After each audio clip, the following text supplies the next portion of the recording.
royal duties until around Easter. She was mostly out of the public eye, appearing with Prince William at a farm in Windsor just a few days ago. There was video of that seen around the world. A Mother's Day photo of Princess Catherine and her children raising questions when it was learned that the photo was digitally altered. Catherine undergoing surgery at the same time and at the same facility as King Charles, who revealed he was being treated for a prostate issue. The palace later informing the public that he has cancer and is being treated for that. They have not specified which type. Let's stick to Princess Catherine now. I want to bring in Maggie Rulli outside Buckingham Palace. From this news, you know, even Catherine used that word. This is shocking. We have been following this story for weeks now. We've seen this global concern for her health, but it really feels as almost no one felt that this was the diagnosis, a cancer diagnosis for Princess Catherine.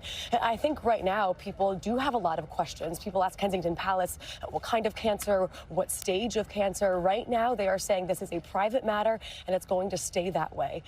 I think for me what's also so shocking is thinking of Kate right now. She's so young, 42 years old, a mom to 3 young kids. She talks about them in that personal video of giving them time to process this. She's been in relatively good health. She's athletic. I think, again, hearing this news, the country is going to need time to process this. Right now, it's really flooring people. Maggie Rulli, right there outside Buckingham Palace. Maggie, thank you. I want to bring in our royal contributor, Victoria Murphy, as well. And Victoria, you've learned more about why the timing has been as such, learn of the UK and Iran, but an extraordinary moment. And in fact, I can't remember one like this from the royal family.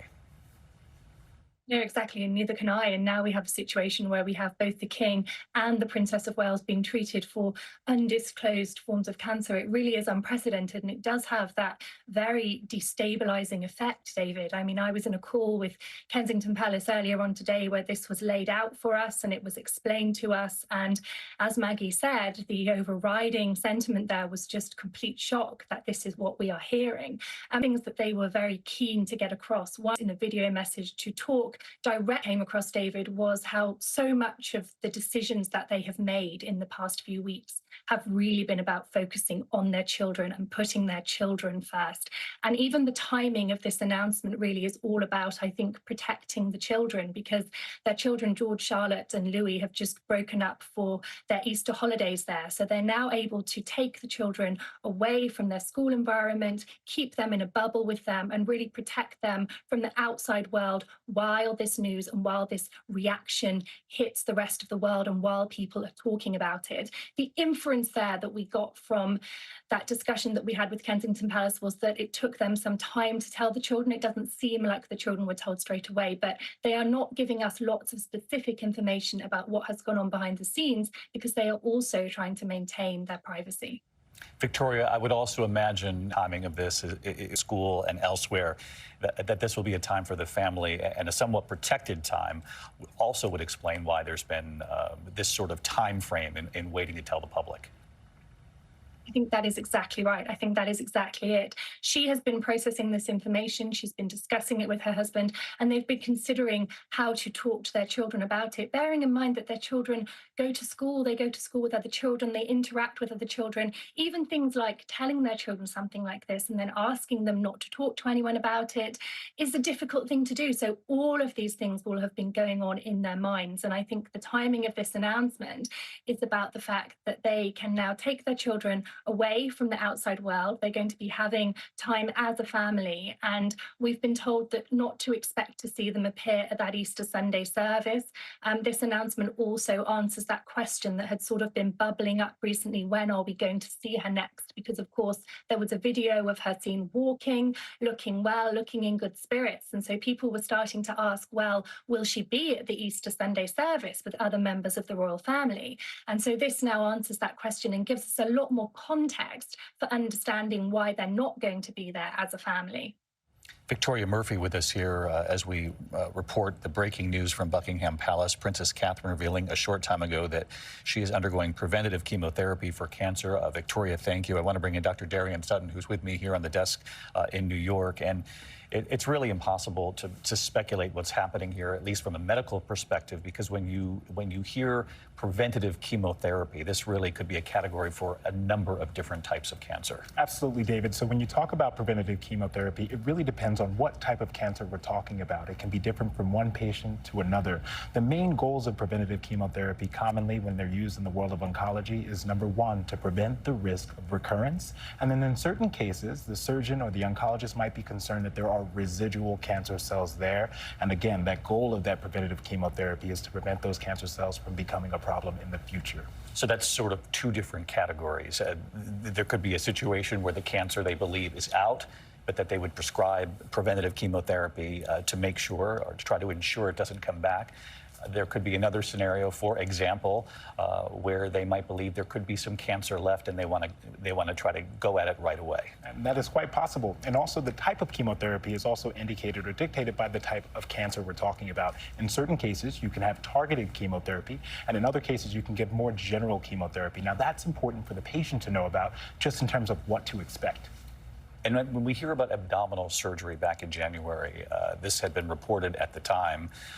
It would likely be foolish to assume that this is abdominal cancer. It could be any number of different types of cancer based on what they discovered afterwards, according to Buckingham Palace here. That's exactly correct. So when you talk about abdominal surgery and abdominal cancers, that can include a variety of different causes. We can talk about stomach cancer, we can talk about colon cancer, and we can also talk about uterine cancer and ovarian cancer. All of these cancers, as well can be possible. I want to bring back in Maggie for reaction from the Prime Minister. What are you hearing? Yeah, we just heard from the Prime Minister, Rishi Sunak, here in the UK. He had a statement. The love and support of the whole country goes out to the Princess of Wales after she announced she's undergoing treatment for cancer. I think, David, it can't be overstated how important the royal family is for this country, and the fact that the Princess of Wales, the future queen, just announced that she has cancer. It's really rocking this country right now so much. The Prime Minister made that statement almost immediately after her video was released. Maggie Rulli outside Buckingham Palace. Maggie, thank you. Our chief medical editor, Jen Ashton, also with us on the phone. And Dr. Ashton, just to add what Dr. Sutton was offering just moments ago, when you hear from Buckingham Palace that they discovered the cancer in testing following the surgery, that's not uncommon. Right, David. I mean, I think when people hear this story, if they're undergoing elective scheduled surgery, it can be frightening, right, to think you're going in for surgery for one thing and you come out then sometime after the surgery in the postoperative period with a diagnosis of cancer. It's important to understand that before we take a patient to the operating room, there are certain tumor markers that can be tested for with blood tests, and then there's imaging, CAT scans, MRIs, ultrasounds that tend to give the surgeon an idea whether something is malignant or benign. After the surgery, when the patient goes home to recover, that's when the pathologists are going to be studying those specimens, and that's why they're and getting a can. I've talked about it before. It's so important. It has to heal, and the body has to heal, and those processes take time, and someone's spirit and someone's mindset is as important as their physical condition going into that period.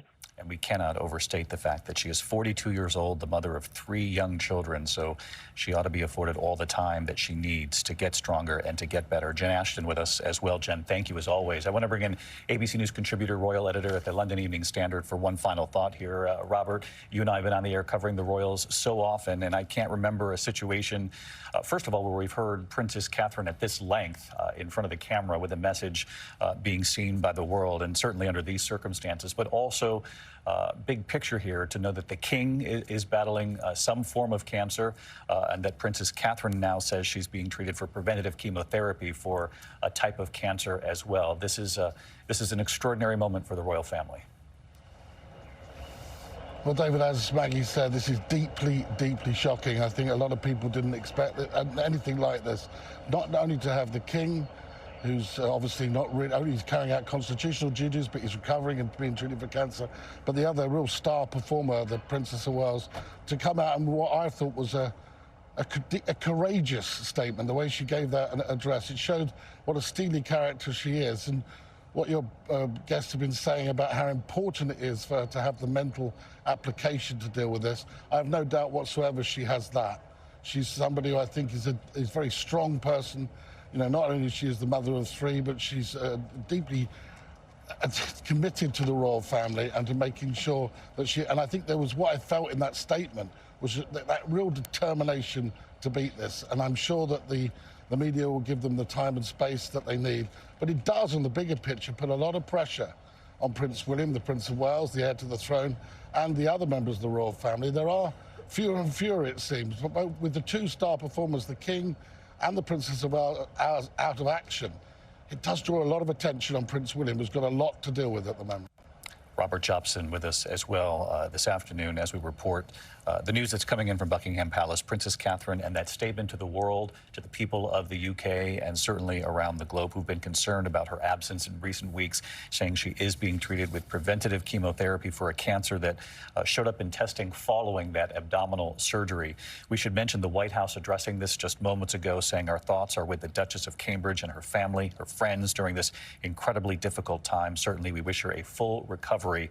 We respect their privacy, especially at this time. I should note that also quite telling in that message, at least for me, was the fact that she pointed out the millions of others, certainly through the UK and around the world, who are battling some form of cancer.